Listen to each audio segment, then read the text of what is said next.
안녕하세요. 새벽의 축구 전문가 페노입니다. 먼저 토트넘을 살펴보면 이번 시즌 토트넘은 중원에서 전방으로 연결되는 공격 작업이 매끄럽지 않다는 문제점을 가지고 있습니다. 최근 몇 시즌 동안 토트넘은 덴벨레가 후방과 전방을 오가면서 공격 지역으로 볼을 전달하는 역할을 맡아왔었는데요. 그러나 이번 시즌에는 덴벨레가 잦은 부상으로 좋은 활약을 보여주지 못했고 최근에도 부상으로 스쿼드에서 제외되면서 토트넘은 중원과 공격의 연결고리를 잃어버린 상황에 놓여 있습니다. 따라서 포체티노 감독은 이 문제를 해결하기 위한 방법으로 알리 혹은 에릭센을 좀 더 낮은 위치에 기용하는 모습을 몇 차례 보여줬습니다. 특히 첼시와의 지난 리그 경기에서는 에릭센을 중앙 미드필더로 기용하면서 에릭센이 후방과 전방을 연결해주는 덴벨레의 역할을 완벽하게 대체하는 데 성공하기도 했는데요. 따라서 이번 경기에서도 에릭센을 중원에 배치시키는 형태로 경기를 준비할 가능성이 있습니다.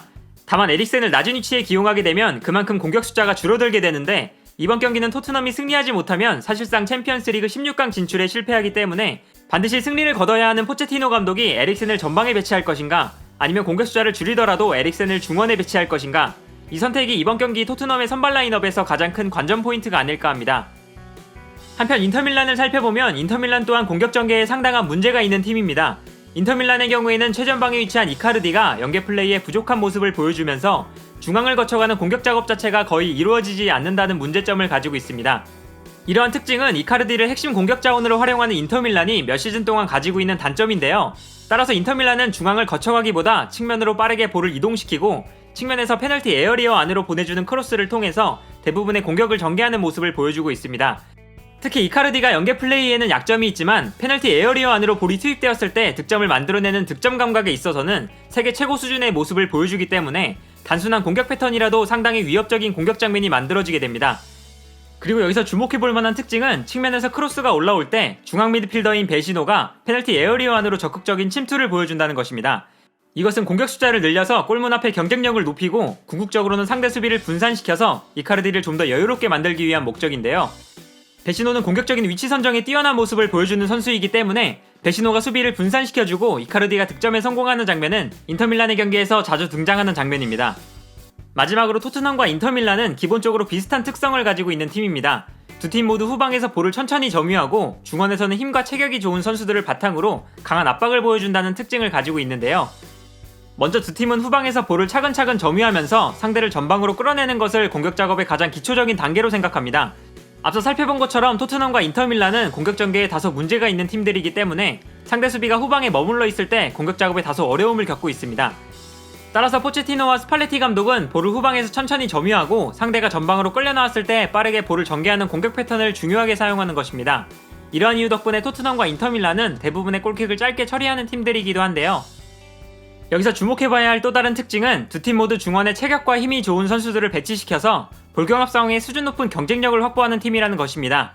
먼저 토트넘의 전형을 살펴보면 케인, 알리, 손흥민, 에릭센 혹은 모우라, 라멜라로 이어지는 공격진을 중심으로 중원에는 다이어, 윙크스, 시소코, 덴벨레까지 수비라인 위쪽에 배치되는 모든 선수가 굉장히 신체적으로 강인하다는 특징을 가지고 있습니다.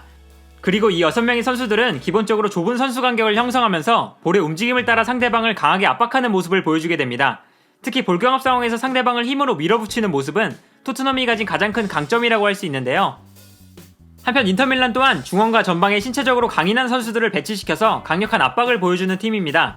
상대를 강하게 압박하는 데 뛰어난 나인골란을 공격형 미드필더로 기용하면서 전방에서부터 상대팀을 압박하는 모습은 이번 시즌 인터밀란의 축구에서 굉장히 중요한 부분을 차지하고 있고 후방에 위치하는 브로조비치와 베시노, 전방에 위치하는 페리시치, 이카르디, 폴라티노 모두 헌신적으로 전방 압박에 참여해줄 수 있는 선수들로 구성되어 있습니다. 이렇게 두 팀 모두 후방에서 볼을 점유하는 모습을 보여주면서 동시에 강력한 압박을 중요하게 생각하는 팀들이기 때문에 두 팀의 경기에서는 한 팀이 후방에서 볼을 점유하는 동안 다른 한 팀은 강력한 전방 압박으로 그 볼을 빼앗아내려는 장면이 자주 등장하게 됩니다. 정리하자면 다가오는 경기의 관전 포인트는 세 가지로 나눌 수 있습니다. 먼저 토트넘이 에릭센을 중앙 미드필더로 기용해서 공격 전개의 문제를 해결할 것인가, 그리고 인터밀란 입장에서는 크로스에 집중된 공격 패턴에서 베시노의 공격적인 침투와 이카르디의 득점력이 얼마나 잘 발휘될 수 있을 것인가, 마지막으로 후방에서 볼을 점유하고 동시에 강력한 중원 경쟁력을 보여주는 두 팀의 경기에서 과연 어느 팀이 전방에서 볼을 빼앗아내거나 혹은 압박을 벗어날 수 있을 것인가, 이 세 가지가 양 팀의 경기에서 눈여겨볼 만한 특징이 아닐까 합니다. 결정적으로 이 경기는 토트넘 입장에서 보면 무조건 승리해야 챔피언스리그 16강 진출에 대한 희망을 이어나갈 수가 있고, 인터밀란 입장에서는 승리하거나 무승부만 거두더라도 16강 진출을 거의 확정할 수 있는 상황이기 때문에 두 팀 모두에게 이번 맞대결은 챔피언스리그 16강 진출 여부가 달려있는 중요한 경기인데요.